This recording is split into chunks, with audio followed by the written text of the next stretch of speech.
Morning everyone, joined by David at Euroa. Time to look at our runners on Saturday. We've got the one runner in Sydney in the Group 2 T-Row Stakes over 1400 metres. Tulip for Hugh Bowman.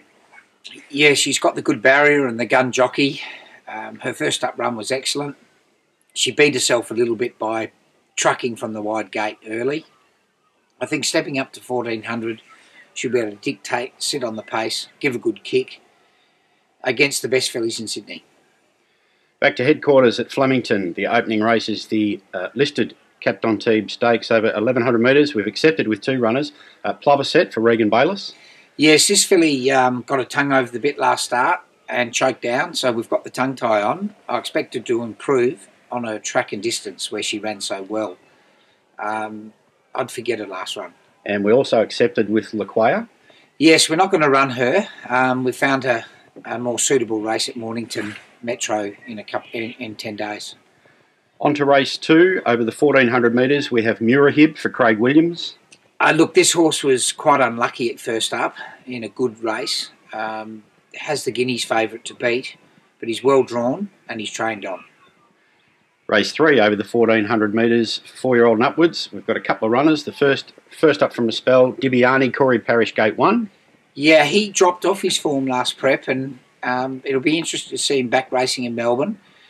His track work suggests that he's handling the Melbourne way. Big in condition, I'd say he'll need the run. Drawn alongside him in Gate 2 is Snitson for Mark Zara.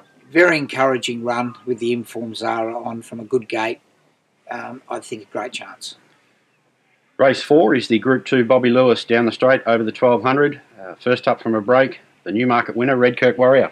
Yeah, he's proven first up. Absolutely flying. I'm sure he's going to run well and set him up for the Everest. He's proven at this track. He ticks a lot of boxes. There's just one note: if the weather does come in and the track gets slow to heavy, he won't run. Race 5 is the Group 2 Danehill Stakes. We've got a couple of runners. Catchy for Regan Bayliss. Yeah, I think she's right back to where she was at the end of her two-year-old career. She just got beaten first up. She looks like she's improved. She's had a month between runs. She trialled well up the straight, and she's a high-class filly. And we also have Plutocracy for Bo Mertens.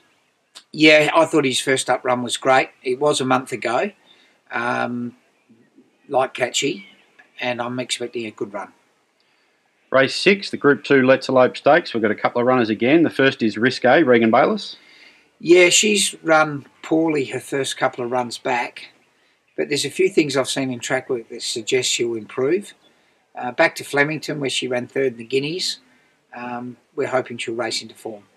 First up from a spell, Happy Hannah for Karen McAvoy. Yes, drawn a bit awkwardly. We'll just let her relax early and finish late, but her track work suggests she'll get better as the races get longer.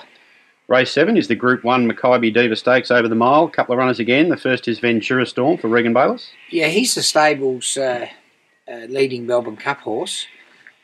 He'll find this far too short, but we're just getting the miles in his legs before we stretch him out over ground. But look, if he ran midfield, we'd be very happy. And we also have Seabirds for Craig Williams, Gate 2. I'm expecting a lot of improvement. His finishing position was ordinary last start, but we went back on him and no horse made ground. It was that windy day where Vega Magic loitered in front and ran home in 10-7.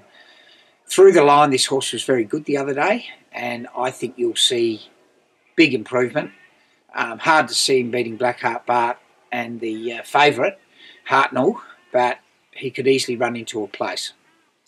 Race 8 is the listed JRA Trophy over 2,500 metres, the unlucky Charlevoix for Regan Bayliss. Yes, he's got a good gait. This is unfortunately a lot harder than he's been racing in recently, but he's in great form and he's had 2 easy runs leading into this. Final event on the card over the 1,700 metres, we've got 4 runners. The first is Extra Zero. Yeah, that old boy's going really well. He's had a good break between runs and he never lets you down. Place punters all day. Cool Chap, Gate 16.